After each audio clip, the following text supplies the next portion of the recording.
चंद घंटे बाकी रह चुके हैं अमेरिका की डेडलाइन ख़त्म होने में। बुध की सुबह 5 बजे पाकिस्तानी वक्त के मुताबिक ये डेडलाइन ख़त्म होगी। इसराइल की जानिब से और अमेरिका की जानिब से कुछ वार्निंग्स जारी की गई हैं। हमें एक पैटर्न इस वक्त दिखाई दे रहा है जिस पैटर्न के तहत ईरान पर हमले किए जा सकते हैं। ईरान की सप्लाई लाइन को काटने की बात की जा रही है। ये हम क्यों कह रहे हैं? ये उस प्लान को मद्देनजर रखते हुए हम कह रहे हैं जो कि इसराइल और अमेरिका ने मिलकर तैयार किया है। वो क्या प्लान है आगे चलकर आपको बताएंगे। इसके साथ साथ अमेरिका की जानिब से भी कुछ इक़दामात किए गए हैं और कुछ वार्निंग्स जारी की गई हैं। ऑन दी अदर हैंड नाज़रीन, अमेरिका ने किस तरीके से अपने पायलट को रेस्क्यू किया, बड़ी क्रूशल इंफॉर्मेशन सामने आ चुकी है और ये बिल्कुल एक हॉलीवुड सीन की तरह है जिस तरीके से रेस्क्यू किया गया। अमेरिका अपनी हेजमोनी को बरकरार रखने में पायलट को रेस्क्यू करके कामयाब तो रहा, लेकिन ऑन दी अदर हैंड ये ईरान की भी एक जीत थी। ये जीत कैसे थी आगे चलकर आपको बताएंगे। मुज्तबा खामनाई के हवाले से बड़ी इंपॉर्टेंट खबरें मौसूल हुई है और नाज़रीन the situation is getting worse. हम ये बात क्यों कर रहे हैं? ये भी बहुत बड़ी बात है कि मुज्तबा खामनाई के साथ ऐसा क्या हो गया। ईरान के नए सुप्रीम लीडर अभी तक मंजर-ए-आम पर नहीं आए, उनको किसी ने नहीं देखा। Where is he, how is he, इस पर भी आगे चलकर बात करेंगे। पाकिस्तान के हवाले से एक अच्छी खबर है और इसके साथ साथ कुछ खराज अकीदत भी पेश करना है पाकिस्तान की बर्री अफवाज को, वो अफवाज जिन्होंने अपनी जानों का नजराना सरहदों के दिफा के लिए, हम बच्चों के लिए, बड़ों के लिए, बूढ़ों के लिए, इस मुल्क के बाशिंदों के लिए, सरजमीन पाकिस्तान के लिए, अपने वतन के लिए उन्होंने जो फ़राइज़ सर अंजाम देते हुए जाम शहादत नोश किया, उनको खराज अकीदत पेश करेंगे। उन 129 शहजादों को, इस कौम के सपूतों को जिन्होंने अपनी जानों का नजराना पेश किया। इसके साथ साथ नाज़रीन सऊदी अरब पर नए हमले किए गए हैं ईरान की जानिब से और ये सिचुएशन भी अलार्मिंग है। एक जानिब पाकिस्तान मुज़ाकरात की कोशिशें कर रहा है, जंगबंदी कराने की कोशिशें कर रहा है, दोनों फरीक़ैन को टेबल के ऊपर लाने की कोशिशें कर रहा है, तो ये नए हमले सिचुएशन को मज़ीद ख़राब कर सकते हैं। कहाँ पर हमले किए गए हैं, किस मकाम पर हमले किए गए, क्यों हमले किए गए, इस पर भी आज हम बात करेंगे। आप सब पर सलामती हो। अनफुल पाकिस्तान में आप सबको खुश आमदीद कहते हैं। नाज़रीन, बुध की सुबह 5 बजे पाकिस्तानी वक्त के मुताबिक डेडलाइन ख़त्म हो जाएगी, वो डेडलाइन जो कि अमरीकी सदर डोनाल्ड ट्रंप ने दी थी। अब इस डेडलाइन के बाद एक्चुअली डिसाइड क्या किया गया है या फिर धमकियां क्या दी गई हैं कि किसको निशाना बनाया जाएगा। ईरान के एनर्जी इंफ्रास्ट्रक्चर को निशाना बनाने की धमकियां दी गई हैं। सिर्फ यही नहीं बल्कि इसके साथ साथ नाज़रीन इसराइल की जानिब से भी कुछ धमकियां जारी की गई हैं और वार्निंग्स जारी की गई हैं और ईरानी शहरियों को इत्तला दी गई है। वो क्या इत्तला है? सबसे पहले आपको हम ये बताते चले कि ईरान के अंदर शहर से शहर और मुख्तलिफ शहरों के अंदर जो ट्रेड होती है, सप्लाईज होती हैं, गुड्स की जो मूवमेंट होती है, वेपन्स की जो मूवमेंट होती है, उनकी लॉजिस्टिक्स का इन्हिसार एक्चुअली उनकी रेलवे के ऊपर करता है काफ़ी ज़्यादा। What does that mean?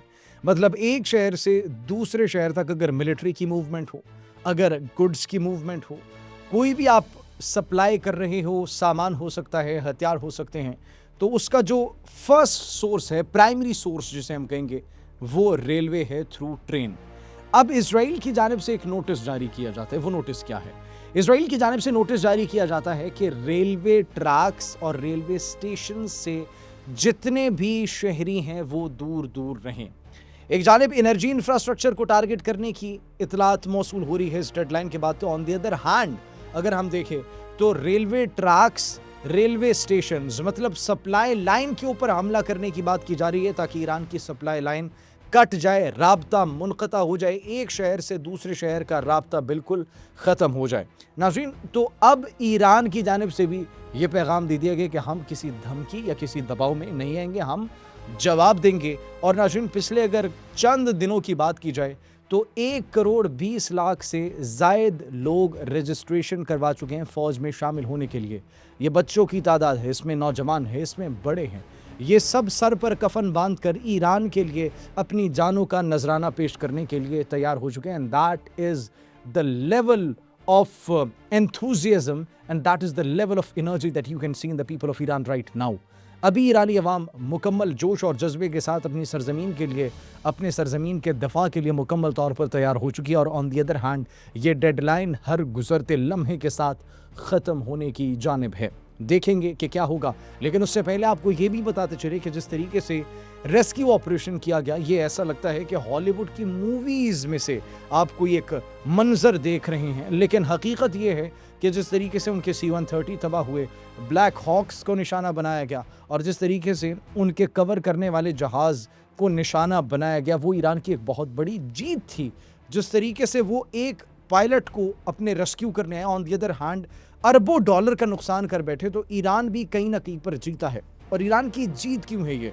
क्योंकि नाज़रीन तसव्वुर करें, एक ऐसा इलाका जो कि पहाड़ी इलाका है, जहाँ पर दूर दूर तक कोई आबादी नहीं है, कोई सिग्नल्स नहीं है, क्योंकि रकबे के लिहाज से अगर ईरान देखा जाए तो वो पाकिस्तान से काफ़ी बड़ा है। और जिस जगह पर वो पायलट मौजूद था, वो पहाड़ी 7,000 फुट बुलंद पहाड़ी थी और उसके ऊपर छुप कर वो बैठा हुआ था, अपनी मूवमेंट्स को बिल्कुल रिस्ट्रिक्ट किए हुए। नाज़रीन, अब होता यह है कि जब अमरीकी फ्लीट्स, सबसे पहले तो ये मुख्तलिफ डायरेक्शंस में जाते हैं कि किसी को इल्म ना हो सके कि असल एक्चुअली वो पायलट कहाँ पर मौजूद है, डिस्ट्रैक्शन क्रिएट करने के लिए। फिर उसके बाद जो इस्फहान की सड़क थी 20 किलोमीटर की, उस मेन सड़क को मुकम्मल तौर पर क्या कर दिया जाता है, बम्बार्टमेंट से तबाह कर दिया जाता है। और ये कहा जा रहा था कि 9-9 मीटर तक गहरे गड्ढे उस सड़क के अंदर पड़ जाते हैं, शगाफ पड़ जाते हैं वहाँ पर। क्यों? क्योंकि इतनी हैवी बम्बार्टमेंट की गई थी ताकि वहाँ पर जो सिर्फ एक ही सड़क जाने वाली है उस पहाड़ी इलाके में, वो जब तबाह हो जाएगी, सप्लाई लाइन कट जाएगी और वहाँ से मूवमेंट नहीं हो सकेगी। एरियल जो कवर देने के लिए वहाँ पर अमरीकी जहाज़ मौजूद थे। ईरान की एयरफोर्स बहुत वीक है एज़ कम्पेयर टू यूएस की एयरफोर्स पूरी दुनिया जानती है, उनके पास जो लड़ाका तैयारे और एयर डिफेंस सिस्टम्स है। वो अलग बात है कि उनके लड़ाका तैयारे हमने गिरते हुए देखे, एयर डिफेंस सिस्टम्स नाकाम होते हुए देखे। अब उसके बाद क्या हुआ कि नाज़रीन, C-130 हर्क्यूलिस जो उनके प्लेन्स गए हुए थे, उनके अंदर हेलीकॉप्टर्स मौजूद थे। उन हेलीकॉप्टर्स को फिर इस्तेमाल किया जाता है उन पहाड़ों के अंदर अपने उस पायलट को रेस्क्यू करने के लिए। फिर नाज़रीन, उन हेलीकॉप्टर्स के थ्रू पायलट को रेस्क्यू किया जाता है, जो कि हमने आपको बताया 7,000 फीट ऊंची पहाड़ी पर मौजूद था। उसके बाद C-130 को ऊपर टेक ऑफ किस तरीके से, क्योंकि वहाँ पर तो कोई एयरपोर्ट मौजूद नहीं था, चूँकि वो टेक ऑफ नहीं कर सकता था, इसीलिए उनके अपने ही तैयारे, उनके अपने ही हेलीकॉप्टर्स उस C-130 प्लेन को क्या कर देते हैं, तबाह कर देते हैं। अब this was actually the complete scenario. लेकिन ये ऐसे ही है जैसे बलूचिस्तान के अंदर आपने देखें कि पहाड़ियाँ ही पहाड़ियाँ और मुख्तलिफ आप देखते हैं कि सूखे पहाड़ वहाँ पर मौजूद हैं और वहाँ पर कोई एक फितनल खवारिज का, फितनल हिंदुस्तान का कारिंदा छिप कर बैठा हो। तो हमारी आर्म्ड फोर्सेस मुकम्मल तौर पर हमारे दिफा के लिए तैयार हैं, लेकिन इसके बावजूद ये कितना क्रिटिकल और मुश्किल टास्क है, ये वहाँ की अवाम और वहाँ के डायनामिक्स बिल्कुल वाज़े तौर पर बताते हैं। नाज़रीन, सानह ग्यारी के शुहदा को भी खराज तहसीन पेश करते हैं। सानह ग्यारी जब सियाचिन में इस कौम के सपूतों ने इस कौम की हिफाजत की खातिर अपनी जानों का नजराना पेश किया, बड़ी वहाँ पर एक्सट्रीम वेदर कंडीशंस होती हैं और एक बर्फ़ानी तोदा जब पूरे उस बटालियन के ऊपर गिरा जिसमें 129 हमारे फ़ौजियों ने जाम शहादत नोश की और इंटरनेशनल कम्युनिटी, इंटरनेशनल मिशंस यहाँ पर आए और उन्होंने इसको एक इम्पॉसिबल टास्क करार दिया, उन बॉडीज़ को रिकवर करना। लेकिन पाकिस्तानी अफवाज ने, पाकिस्तानी इंजीनियर कोर ने वहाँ पर जाकर जिस तरीके से रेस्क्यू ऑपरेशन किया, दैट वाज ट्रूली रिमार्केबल। तो हम आज भी उनकी 14वीं बरसी पर उनको याद रखते हैं, खराज तहसीन पेश करते हैं। इस कौम का बच्चा बच्चा आपको खराज तहसीन पेश करता है। नाज़रीन, ये तमाम तर सिचुएशन के बाद सऊदी अरब के ऊपर भी कुछ हमले किए जाते हैं ईरान की जानिब से और पेट्रोकेमिकल हब को जुबैल में निशाना बनाया जाता है। इसके साथ साथ ये 6 से 8% ग्लोबल प्रोडक्शन यहाँ से इस पेट्रोकेमिकल हब से एक्चुअली होती थी।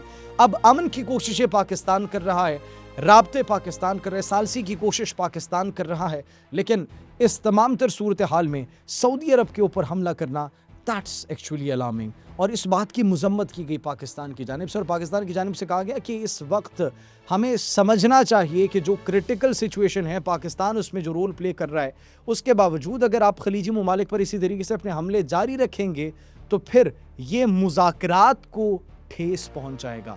ये मुज़ाकरात के हक में नहीं होंगे। ये एक्शंस, ये मुज़ाकरात को मज़ीद ख़राब करेंगे, जंग को मज़ीद बढ़ाएंगे।